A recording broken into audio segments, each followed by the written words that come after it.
Hey everyone, तो guys हमारा part 4 है ये, ठीक है। एक्सरसाइज 8.1 का। हाँ, ज्यादा बड़ी बड़ी वीडियो नहीं बना रहा क्योंकि ये नेक्स्ट वीडियो जहां खत्म हुई थी, हमारा सेकंड पार्ट रह गया था ना, वो बच गया है। Cot square theta. अब देखो गाइस, हमारा कॉट स्क्वायर थीटा निकालना था, तो पहले पार्ट में हमने क्या निकाला था, पी बी एच निकाल लिया था।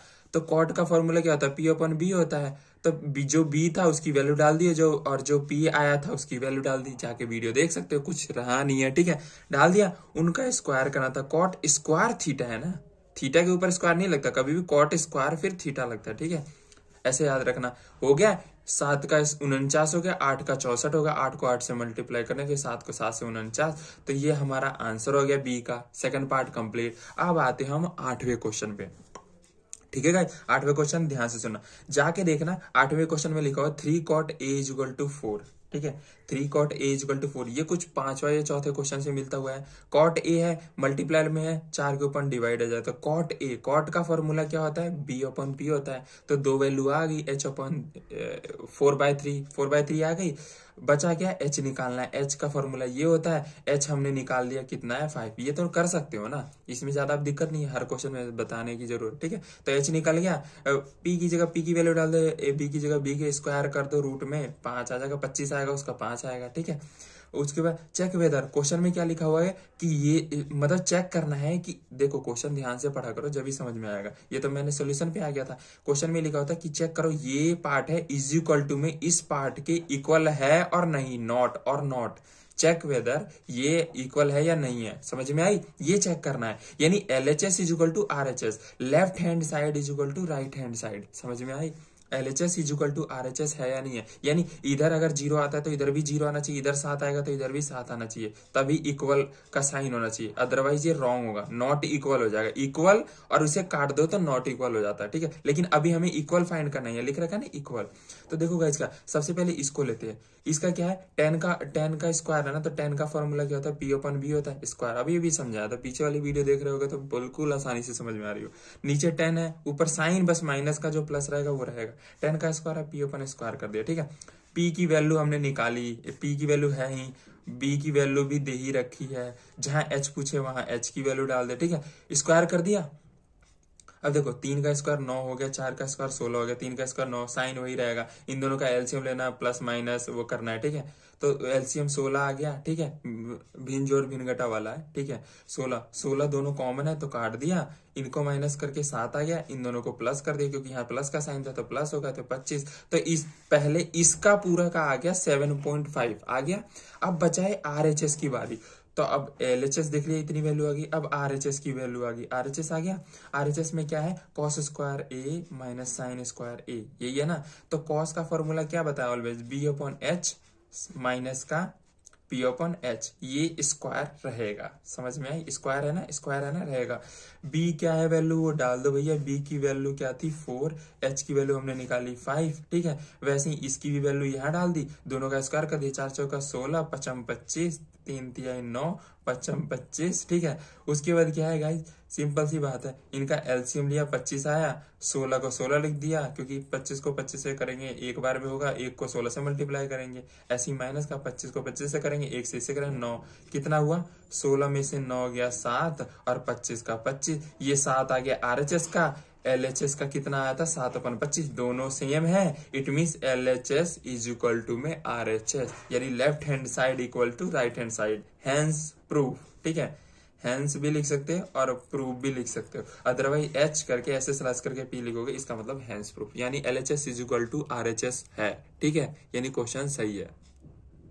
गाइस 9 क्वेश्चन पे चलते हैं। 9th क्वेश्चन, हमारा 9th क्वेश्चन बुक में आप पढ़ोगे, देखो पूरा क्वेश्चन तो लिख नहीं सकता, लेकिन लिखा है triangle ABC right angle at B, यानी ट्रायंगल एक ABC हमने बना दिए, उसका राइट एंगल B बना दिया, यानी 90 डिग्री बता रखा है प्रीवियस वीडियो में, अगर देख रहे हो लगातार तो।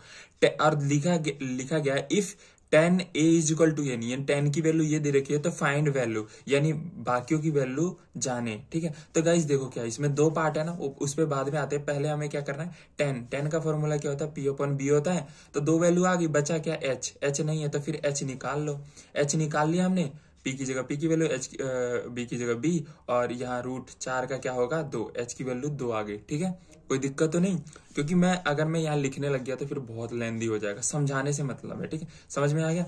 पहला पार्ट क्या बोल रहा है हमारा, ये क्वेश्चन यार साइन की वैल्यू जो है वो लिख दो ना, यहाँ कुछ नहीं है तो मल्टीप्लाई, या प्लस का साइन है तो प्लस, इन दोनों को, फिर पी की जगह पी की वैल्यू डाल दो जो आ रखा है, और उसके बाद एच की जगह एच की वैल्यू डाल दो। ठीक है, और जहां रूट है ना, रूट से रूट कैंसिल हो जाता है, पता है 2 रूट आएगा तो स्क्वायर से कैंसिल हो जाता है। ठीक है, 1 पावर 1 पावर 2 बताया था मैंने। ठीक है, कैंसिल हो जाएगा, 3 का 3 हो जाएगा मल्टीप्लाई में, और 2 इसमें रूट नहीं है तो ये तो प्रॉपर मल्टीप्लाई का, 2 दूनी 4 हो गया, 1 का 1 का 4, 4 में से 4 गया, 1 आ गया वैल्यू। अब गाइस देखो सेम ये दूसरा पार्ट है, दूसरे पार्ट में क्या है, कॉस का फॉर्मूला क्या है वो लिख दो साइन का, बाकी बी की जगह बी की वैल्यू डाल दे, सब तो हमने निकाल रखा है। क्वेश्चन से डरना नहीं है, समझना है क्वेश्चन को। क्वेश्चन में पूछा क्या, राइट एंगल ट्रायंगल है, tan की वैल्यू ये दे रखी है, ऑफ कोर्स पता है कोई भी दिया होगा तो 2 वैल्यू तो मिल गई, तीसरी तो निकालनी होती है हर चीज में, एच निकालना हो या पी निकालना या बी निकालना, वो निकाल लो। और वो आ गया तो क्वेश्चन में कुछ भी पूछ रखा है यार पहले एक्सरसाइज में, तो कोई दिक्कत ही नहीं होनी चाहिए।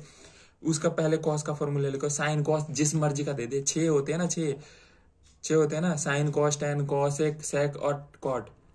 अरे नहीं डरते ठीता पीटा बीटा से, डरना ही नहीं है भाई, सिंपल सी बात है। 10th क्वेश्चन पे आते हैं बिना टाइम वेस्ट करे। ठीक है, हाँ 10th क्वेश्चन में क्या बता रखा है ध्यान से सुनना, इसमें भी दे रखा है ट्रायंगल पी क्यू आर, ठीक है, राइट एंगल एट क्यू, यानी जो हमारा ट्रायंगल क्यू है, क्यू पे 90 डिग्री बन गया, बाकी जो ट्रायंगल ये है, ठीक है, उसका क्यू पे 90 डिग्री बन गया, हमारा ये गिवन दे रखा है, ये भी गिवन दे रखा है, और बोला ये तीनों फाइंड करना है, यही बोल रखा है ना गाइस। अब देखो क्या है, पहले लिख देना है देयरफॉर, गिवन दे रखा है, क्या क्या गिवन दे रखा है, ये दे रखा है, लिख दिया। उसके बाद देखो पी आर को पी आर लिखा, क्यू आर उधर जाएगा, ये प्लस में था माइनस में हो जाएगा 25 के, ये क्वेश्चन बन गया। और उसके बाद क्यू आर गिवन दे ही रखा है, ये 3 हो गए। उसके बाद हम लिखेंगे वी नो दैट, जैसे क्वेश्चन सॉल्व करते हैं पहले लिखेंगे we know that. We know that हम क्या जानते हैं, वी नो दैट का मतलब हम क्या जानते हैं, देयरफॉर का मतलब वी नो दैट क्या जानते हैं कि हमें एच स्क्वायर के P square plus B square, ये फॉर्मूला इसको जानते हैं हम। ठीक है, एच क्या है, एच का मतलब hypotenuse, P upon R, P upon R है, लिख दिया। उसके बाद क्या, पी क्या होता है परपेंडिकुलर, यानी पी अपॉन क्यू हो गया, पी अपॉन क्यू, ये पी हो गया ये क्यू हो गया, यही तो बना है ना ये लाइन। ठीक है, वैसे ही क्यू आर क्या हो गया, बेस हो गया, यही है ना, यही फॉर्मूले पे यही लिख दिया। अब देखो पी आर का मतलब क्या था, क्वेश्चन में गिवन क्या दे रखा, पी आर का मतलब ये पूरा लिख देना पी आर की जगह। ठीक है, क्यू पी क्यू की जगह 5 दे रखा है, क्यू आर की जगह कितना दे रखा है, क्यू आर की जगह कुछ नहीं दे रखा, तो क्यू आर स्क्वायर लिख देंगे, वही तो फाइंड करना है क्यू आर। समझ में आई।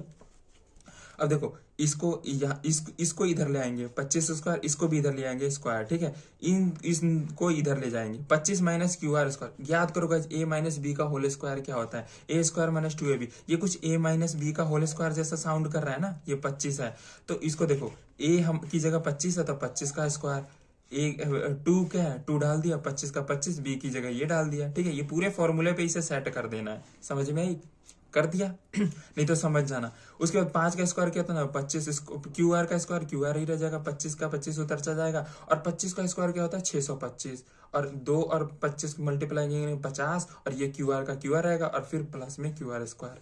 अब देखो 625 इधर जाएगा तो 25 में माइनस हो जाएगा, 600 बचेगा, 625 में से 25 माइनस करोगे 600 बचेगा, 600 को, और यहाँ बचा 50 क्यू आर। ठीक है, और ये क्यू आर स्क्वायर कट जाएगा, इक्वल टू के उस तरफ है। अब देखो क्यू आर निकालना है तो 600 अपन में 50 करेंगे, 0 से 0 गया, 5 को 60 से काटेंगे, 12 बार में आते हैं। ठीक है, 12 पंचे 60 होता है, कट गया ना। अब देखो ये आ गया क्यू आर की वैल्यू। अब भाई देखो यहाँ पे जो था हमारा फॉर्मूला, इसमें क्यू आर की वैल्यू आ ही गई, इन दोनों को माइनस करेंगे, ठीक है, तो पी आर की वैल्यू आ जाएगी, तो वही करा, P Q R equal to 25 है, तो इसकी वैल्यू है, यहाँ पे आ गया 12 इधर जाके 25 में से माइनस हुआ 13 आ गया आंसर, 13 आ गया, यानी हमारा पी आर की भी वैल्यू आ गया, ये 13 आ गया, ये दोनों मिला हुआ था, यही तो फाइंड करना था, ये मिल गया हमें। ठीक।